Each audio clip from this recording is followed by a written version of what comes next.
गएको फागुन 21 गतेको प्रतिनिधि सभाको निर्वाचनबाट देशैभरिबाट व्यापक जनमत प्राप्त गरेर झण्डै 2/3 हाराहारीमा शक्तिशाली सरकार बनाउँदै गरेको राष्ट्रिय स्वतन्त्र पार्टी रासपाले राजनैतिक नियुक्तिका आधारमा जागिर खाएकाहरूलाई तुरुन्तै मार्ग प्रशस्त गर्न चेतावनीपूर्ण अनुरोध जारी गरेपछि यति बेला नेपालको कर्मचारी तन्त्रमा ठूलो हलचल मचिएको छ।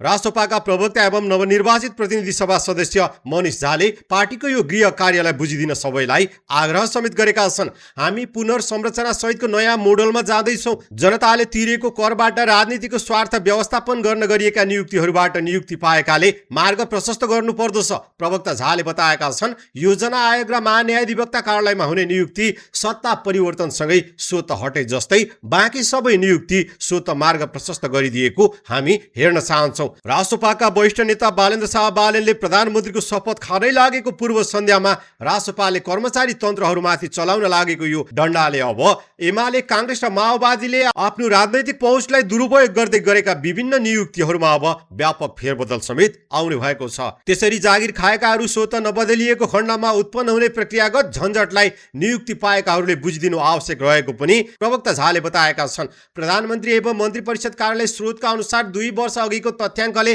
यस्ता नियुक्तिका पदहरू 1170 को हाराहारीमा रहेको छ, जसले नेपालको राज्य सत्ता सञ्चालनमा भित्रसम्म जरा गाडेर बसेका छन्। नेपाल राष्ट्र बैंकको गभर्नर सहित 30 देशका राजदूत, महान्यायाधिवक्ता समेतका पदमा सरकारबाट राजनीतिक नियुक्ति हुने गरेको छ। त्यस्तै विभिन्न विश्वविद्यालयमा गरिएका राजनीतिक नियुक्ति, चिकित्सा विज्ञान क्षेत्र, विकास कोष लगायतका राजनीतिक नियुक्तिलाई पनि मार्ग प्रशस्त गर्न रासपाले उर्दी जारी गरेको छ। अझ स्वार्थ बाजिने गरी अर्थ, भूमि व्यवस्था, उद्योग र वाणिज्य मन्त्रालय मातहतका संस्थान, कार्यालय, प्राधिकरण, निगमहरूमा भएका सबै नियुक्ति स्वत स्फूर्त रूपमा त्यागेर नयाँ सरकारलाई सहयोग गर्न समेत रासपाले चेतावनीपूर्ण आग्रह गरेको छ, जसमा जिल्ला भूमि आयोग अन्तर्गत नियुक्ति गरिएका प्रत्येक जिल्लाका 3 जनाको नियुक्ति पनि पर्ने गर्दछ।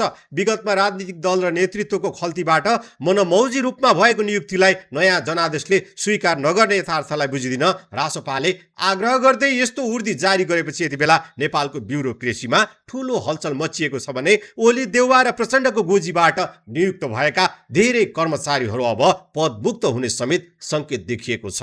पारदर्शी सरकार सञ्चालन र प्रष्ट जनसेवाका लागि कार्यालयहरूको पुनर्संरचना लगायतका खाकाहरूमा पनि रासपाले काम गरिरहेको प्रवक्ता मनिष झाले बताएका छन्। यही आउँदो चैत्र 13 गते रासपाका वरिष्ठ नेता बालेन्द्र शाह बालेनले प्रधानमन्त्रीको शपथ खाएर राज्य सञ्चालन आफ्नो हातमा लिएपछि ठूलो र व्यापक सुधार आउने संकेत समेत देखिएको छ।